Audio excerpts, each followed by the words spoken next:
Hi. Today, I'm going to explain an Australian science fiction film called 2067. Spoilers ahead. Watch out and take care. The premise of the movie is set in 2067, when the world has been destroyed beyond rehabilitation because of climate change. All plant life has been extinct. With the lack of plant life, the amount of oxygen in the air has decreased exponentially. People have to buy artificial oxygen to survive. 99% of the world has gone dark. People suffocate to death. In such conditions, only one city in Australia has survived, and it is all thanks to a company called the Chronocorp Corporation that manufactures synthetic oxygen. However, artificial oxygen causes a fatal disease called the sickness over time. Humankind has mere years before it goes fully extinct. Ethan White is a resident of the Australian city. He and his friend, Jude, work as mechanics in the Chronocorp Corporation. The corporation is also working day and night to find a cure for the sickness and a way to save the world. Ethan's wife, Xanthi, also has the sickness. Ethan works hard day and night to earn and buy her better oxygen.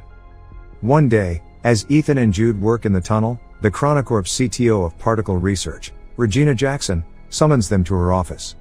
There, she introduces herself to the two, and tells them that humanity is going to die in a few years if the conditions do not change.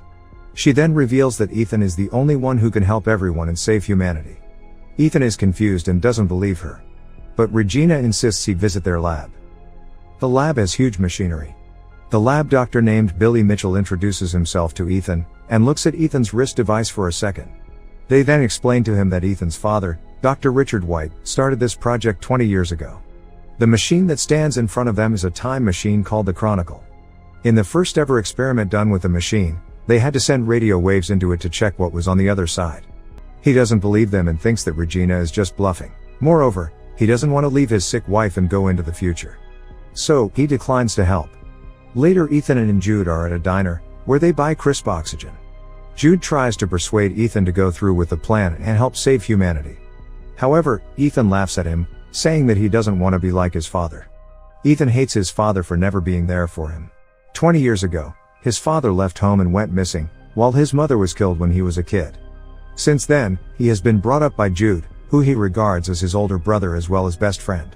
He blames his father for leaving his mother to complete the project, and doesn't want to follow in his path and leave his sick wife. However, Jude manages to persuade him, saying that the only way he can save his wife is by finding a cure.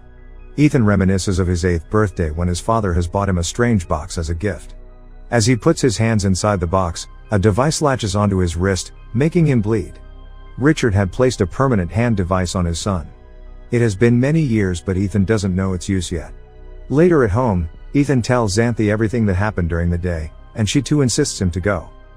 The following morning, Ethan scribes, "I will find my way back to you on a metal flower," and leaves it beside Xanthi. He then goes to Regina's office again and tells her that if he can find only one cure, they will have to give it first to Xanthi. Regina accepts, and takes him to the lab again. They have no clue what he will see, or who he will meet at the other end. However, after they put him in the suit, they give him an AI device called the Archie. Archie will show the lab Ethan's vitals at all times. It will also help to navigate his location. Then, they finally throw him into the machine. Inside, Ethan moves at high speed through time. He falls from the sky and lands in an unknown jungle. The friction from the air causes his suit to catch fire, so he quickly gets out of it. Then, he looks around, and is astounded by the beauty of nature. He finds that the world has completely changed. The trees and the natural oxygen are back. He walks in the direction Archie directs him, and sees a bunker door of some sort. But what catches his eyes is a skeleton that lies right in front of the door. Its skull has a bullet hole in it. Furthermore, he looks at the name tag on it and is horrified to see his own name. The skeleton is Ethan's. Ethan also finds the skeleton's Archie, and plays the last recording on it. He hears a man say that this is the only way, and shoots Ethan. Just then, the device's power goes off. He is horrified, believing that this is the fate that awaits him. Then, he notices the skeleton's wrist device. It is identical to Ethan's, except the light glows green in the skeleton's device, but Ethan's has been red his whole life. That night, he lights a fire and eats wild berries. It turns out that the berries were poisonous. Ethan vomits and starts to go unconscious. Ethan wakes up after a while, and is surprised to see Jude in front of him. As it turns out, the lab saw Ethan's vitals dropping and assumed he was having a reaction to poison. So, they quickly sent Jude to the future, with the cure to save him. When he accepts it, his wrist device begins to work, making him bleed. After the blood test, it goes green. The lights to the room turn on and they realize that they are in Chronocorp's lab, 407 years later. The time machine is in front of them too. Jude gets excited because now they have the means to go back to the past, but Ethan doesn't think so, saying they haven't changed anything, and he will end up dead, just like the dead Ethan. Ethan checks the system log and finds a holographic recording made by his father, who explains that the time machine was originally designed to collect the oxygen data in the future planet, and then transmit it back to the past. However, when his father first started the time machine, he received a message asking him to send his son to the future.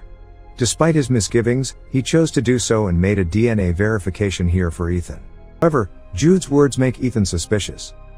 He then turns on the rusty Archie to play the recording once again, from which he recognizes Jude's voice, and it seems Jude is exactly the one who shot him. Jude raises his gun at Ethan, strongly denying that he would shoot Ethan. Ethan finally decides to complete the mission first, so with joint efforts, they manage to repair the power core and then return to the lab. Now the Chronicle system works and they should be able to return to the past. They just need to wait 37 minutes till portal launch. Once the countdown reaches 0, the portal will tether to 2067 for approximately 30 seconds. However, Ethan still finds his body remains behind a door at the same location, which implies that they haven't made any changes to the future. In order to figure out the truth, Ethan pulls out the battery of his current Archie and puts it onto the rusty one. In that way, he gets access to another video, in which Ethan is assured that his future self will be killed by Jude. Jude then confesses that there is no hope of changing the future and he is trying to protect Ethan. Finding it hard to believe, Ethan locks his brother up in a room, then plays back his father's holographic log from the day he died. He soon discovers a conversation between the Chronocorp's CTO, Regina Jackson, and his father. It's shown that Ethan's father wanted to use the time machine to save all mankind by finding the cure, but the CTO only intended to use the machine to flee from the dying time with some chosen few. However, whichever plan they choose, someone must travel into the future and turn on the time machine. To safely send living matter through time, it requires an operational link from both sides. In order to stop the CTO with her plan, his father locks the time machine and sets Ethan's DNA as the verification key. In anger at what Ethan's father just did, the CTO killed him immediately. She then orders Jude to kill Ethan's mother and be a guardian to him, so one day they can use Ethan's wristband to get access to the future. Ethan is beyond surprised. The man he thought of as his brother, turned out to be the one who killed his mother and is about to kill him too. He also realizes that he has misunderstood his father, who didn't deliberately abandon the family. Knowing that Regina wants to bring a chosen few into the future, Ethan tries to shut the time machine down, but Jude rushes to stop Ethan and reveals that he's tasked here by the CTO to ensure that Ethan is sent in time to repair the power failure. Once Ethan activates the time machine, he should kill Ethan. However, Jude has formed close emotional relations with Ethan over the years. Seeing his brother-like friend in that state because of him, he is guilt-ridden. So, instead of shooting Ethan, he shoots himself dead. In rage and regret, Ethan is determined to fulfill his father's dying wish, which is to find the cure and save the dying humans. He looks into the monitor, and finds the very first message written by his father. He deduces that the message sent Ethan White was sent by himself. Hence, he codes in the message again and sends it into the past, along with many other things. Meanwhile, in the laboratory of the year 2067, the CTO with a group of privileged chosen people are waiting anxiously for the time machine to be activated. To their shock, however, the time machine sends back hundreds of extinct plants along with a copy of the recorded murder of Ethan's father. Soon after, the time machine is destroyed by Ethan, resulting in the collapse of the CTO's plan. In the end, the CTO is arrested due to the murder. The plants sent back to 2067 are cultivated to revitalize the planet. Ethan's wife also receives a flower sent from him and understands his choice. While Ethan has to stay in the future world alone, he buries Jude and forgives him. A butterfly catches his attention, and leads him again to the same entrance, where Ethan is happy to notice that the corpse of his future self is gone. He rushes to take a look at the world outside, and feels relieved to see a futuristic eco-friendly city, in contrast to the deserted one from earlier. His decision had changed the future of mankind. Subscribe for more videos like this, turn on notifications, and leave a like to help the channel out. Thank you for watching.